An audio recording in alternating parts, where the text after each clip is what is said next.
আগামী ১২ ফেব্রুয়ারি অনুষ্ঠিত হতে যাচ্ছে জাতীয় সংসদ নির্বাচন। ভোটের দিন সারা দেশে আবহাওয়া কেমন থাকবে তা নিয়ে ভোটার ও সাধারণ মানুষের মধ্যে ব্যাপক কৌতূহল রয়েছে। রোববার ৮ ফেব্রুয়ারি সন্ধ্যায় আবহাওয়া অধিদপ্তরের আগামী ১২০ ঘন্টার পূর্বাভাসে ভোটের দিনের আবহাওয়ার সম্ভাব্য চিত্র তুলে ধরা হয়েছে। পূর্বাভাস অনুযায়ী নির্বাচনের দিন আবহাওয়া প্রধানত শুষ্ক ও অনুকূলে থাকার সম্ভাবনা রয়েছে।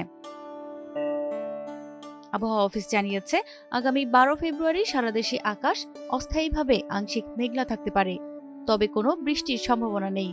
ফলে আবহাওয়া প্রধানত শুষ্কই থাকবে।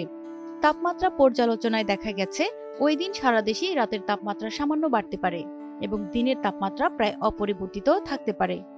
সার্বিকভাবে নির্বাচনী প্রচারণার শেষ সময় থেকে ভোটের দিন পর্যন্ত তাপমাত্রা বাড়ার একটি প্রবণতা লক্ষ্য করা যাচ্ছে। আবহাওয়া অফিস আরও জানিয়েছে, উপমহাদেশীয় উচ্চচাপ বলয়ের বর্ধিতাংশ পশ্চিমবঙ্গ এবং আশপাশের এলাকায় অবস্থান করছে।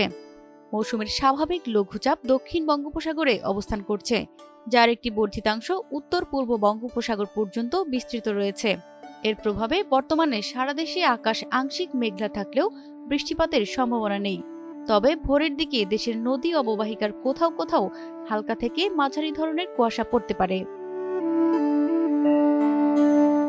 ঢাকার আবহাওয়া ও বাতাসের গতিবেগ সম্পর্কে জানানো হয়েছে, উত্তর বা উত্তর পশ্চিম দিক থেকে ঘন্টায় ৬ থেকে ১২ কিলোমিটার বেগে বাতাস প্রবাহিত হতে পারে।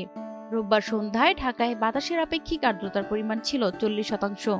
পরবর্তী ৫ দিনের বর্ধিত পূর্বাভাসে বলা হয়েছে, রাত ও দিনের তাপমাত্রা আরও বৃদ্ধি পেতে পারে।